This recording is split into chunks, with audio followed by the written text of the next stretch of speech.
Alors voilà, je me présente, je suis Tahar Hadjar, je suis né à Tiaret, un département de l'ouest de l'Algérie. Je suis venu à Paris pour essayer de voir, de m'inscrire au mois de février 1982. Bien sûr, je suis allé comme tout Algérien qui se respecte à l'université de la Sorbonne. Et là, vous savez, il y a la grande place de Sorbonne, il y a l'entrée principale. Je suis entré, j'ai demandé où se trouve le département des sciences sociales et humaines. On m'a orienté vers des escaliers, je suis monté, il y avait une porte fermée, j'ai frappé à la porte. Et là, quand j'ouvre la porte, je découvre une grande salle pleine de livres, une sorte de bibliothèque ancienne, et un monsieur d'un certain âge qui était au milieu de la pièce et qui était en train de lire. Quand il s'est aperçu que je suis là, il m'a fait comme ça, vous désirez? Je lui ai dit, je cherche un responsable. Il m'a dit, venez, je suis le responsable. Et là, qu'est-ce que vous voulez? Voilà, je me présente, je suis un étudiant algérien. J'ai un diplôme de magistère de la Syrie et j'aimerais continuer mes études à Paris. Par la suite, quand j'étais nommé ministre, 2 semaines après, j'étais à Paris pour une visite privée et j'étais avec mon fils qui a fait ses études en France aussi, qui a soutenu son doctorat il n'y a pas très longtemps. Et il m'a dit, mon père, papa, est-ce que vous pouvez m'emmener là où vous étiez? Je lui ai dit avec plaisir et on est allé à la Sorbonne pour essayer d'entrer. C'était pendant les vacances, comme par hasard. Et comme on n'avait pas de carte, on n'avait aucune excuse, on ne m'a pas laissé entrer, tout simplement. On nous a dit c'est interdit, vous ne pouvez pas entrer. Mais moi, comme je connais un petit peu toutes les sorties, toutes les essieux de la Sorbonne, j'ai fait un petit tour et je suis entré quand même. Le fait de créer, de lancer France Alumni le 24 octobre, ça permettra sûrement aux anciens camarades de l'université, qui sont maintenant peut-être éparpillés un peu partout, de se rencontrer de nouveau, de nouer de contacts de nouveau et de créer peut-être des partenariats dans les domaines où ils sont.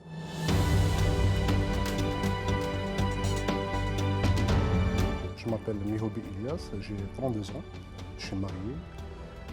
J'ai terminé mes études à Alger en 2006, donc j'ai fait un cursus à l'Institut national du commerce d'Alger. Et la même année, je suis parti en France pour poursuivre mes études en post-graduation. Comme j'étais un petit peu pris par le temps, je n'ai envoyé qu'un seul dossier de candidature, donc c'était à l'université Montpellier 3 et j'ai eu la chance d'être accepté. Donc j'ai fait une année de R3, donc j'ai refait une année de licence au niveau de l'université Montpellier 3. Par la suite, j'ai fait une année, donc mon master 1 au niveau de l'université Montpellier 1. Ensuite, j'ai candidaté pour accéder au master 2 management des technologies de l'information et de la communication au niveau de l'Institut d'administration des entreprises de Montpellier. Et j'ai été pris, et je crois que j'étais le seul, on va dire, non-français dans ma promotion. Et donc c'était pour moi un vrai challenge de faire cette formation et de l'avoir obtenue en fin de compte en 2009, année de ma post-graduation. Voilà. Je m'appelle Adjaja Delmoumen, je suis détenteur d'un bac série S, option physique-chimie au lycée international Alexandre Dumas d'Alger. Par la suite, donc, je suis allé en France commencer donc, mes études supérieures à la Sorbonne. J'ai commencé par m'inscrire en économie. Ensuite, je me suis réorienté vers la gestion d'entreprise. J'ai finalisé mon cursus par un master d'épistémologie et philosophie économique, un master de recherche, et pour compléter ma formation, j'ai également fait un master 2 en logistique et supply chain durable à l'université de Versailles, Saint-Quentin-en-Yvelines. Je suis monsieur Dourari Abdarzak. Je suis né à Tizi Ouzou, grandi à Tizi Ouzou, fait mes études à Tizi Ouzou. Ensuite, j'ai fait une licence d'anglais à l'université d'Alger. Après ça, j'ai fait un magistère de linguistique arabe à Alger. Et enfin, j'ai eu la chance d'avoir une bourse de formation doctorale en France où j'ai fait l'université de la Sorbonne Paris 3. Donc j'ai eu mon doctorat en sciences du langage, analyse du discours plus particulièrement, en 1993. Donc j'ai soutenu en juillet 1993. Je m'appelle Amina Kara Meshoti, j'ai 33 ans. J'ai fait une école de commerce à Alger, EHEC. Par la suite, j'ai démarré en marketing stratégique d'entreprise à la Société financière internationale, l'IFC, à la Banque mondiale.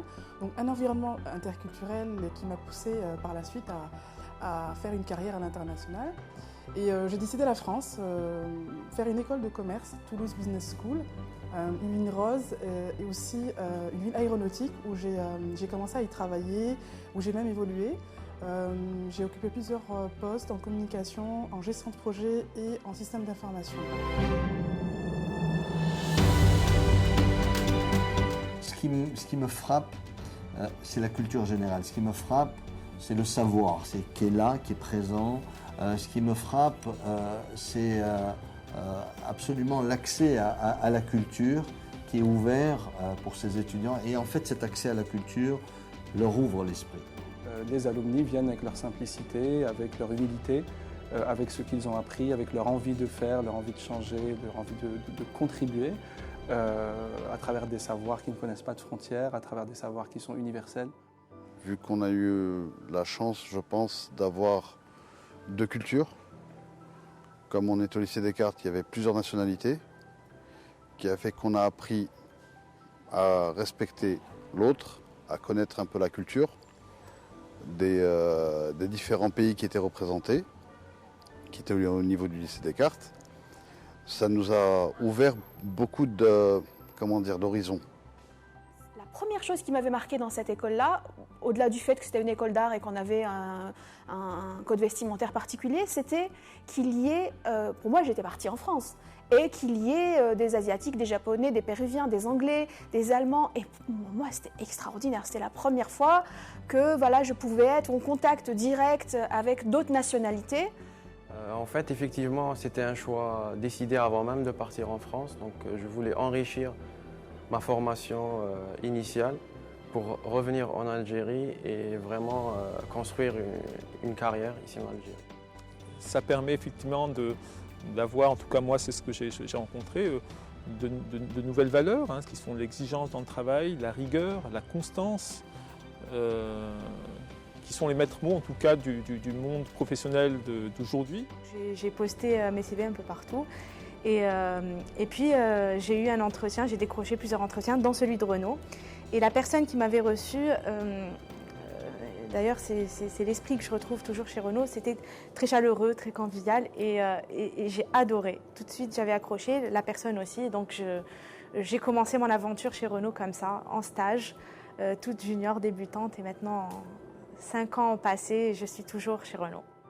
Le fait d'avoir passé 3 ans en France pour faire des études supérieures en France m'a fait gagner en termes de carrière une quinzaine d'années. En 2013, je décide de faire un coming out dans l'entrepreneuriat avec mon associé Mario de la Brosse pour monter un cabinet de conseil en recrutement et formation à l'international, International Talent Network.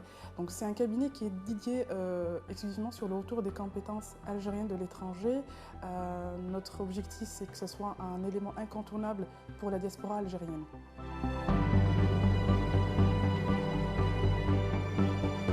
Le lancement de France Alumni est pour moi une excellente initiative qu'on attendait pour pouvoir mettre la lumière un peu sur ces parcours-là, les faire sortir de l'anonymat, raconter de belles histoires, des histoires qui ne sont pas des contes de fées, qui sont des réalités. C'est une excellente initiative car elle va permettre en fait de mettre en relation différents étudiants ayant étudié, ayant des formations différentes et donc ayant des compétences différentes, et ça va permettre lorsque un étudiant veut par exemple entreprendre ou monter un projet, il pourra trouver en fait les compétences dont il a besoin pour pouvoir ensuite se développer. Donc c'est très intéressant et ça permet d'entreprendre beaucoup plus efficacement puisque le dialogue entre alumni, on se comprend beaucoup plus facilement, c'est évident. Avoir une vie associative ou une vie sociale avec des gens qui partagent les mêmes valeurs et parfois on ne sait pas où ils sont. Donc le fait de mettre ces gens autour d'une plateforme où ils vont pouvoir se rencontrer, avoir des activités ensemble, va certainement créer une dynamique extrêmement intéressante et ils vont être aussi les ambassadeurs de ces valeurs que j'ai citées. Moi je pense que ça ne peut apporter que des choses positives. C'est des enrichissements, le fait de se retrouver, des cercles d'idées. C'est très important.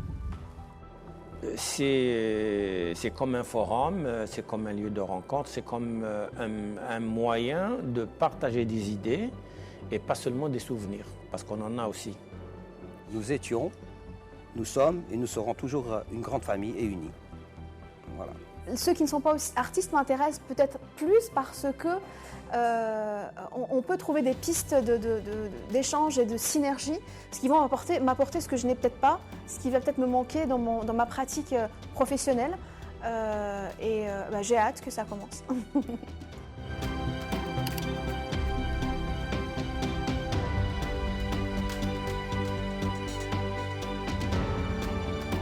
Vous m'avez demandé de réfléchir de me souvenir d'une anecdote que j'ai pu vivre à l'occasion de mes études en France, et je n'ai pas pu m'empêcher de penser que Madame Vallaud Belkacem était amenée à visionner cette vidéo, et je pense qu'elle se souviendra de moi comme un de ses anciens élèves lorsque nous étions tous les deux à Sciences Po.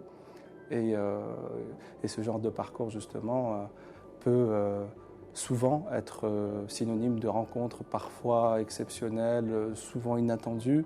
Et justement, on se retrouve, chacun à son échelle, chacun avec ses responsabilités, à contribuer à un objectif commun.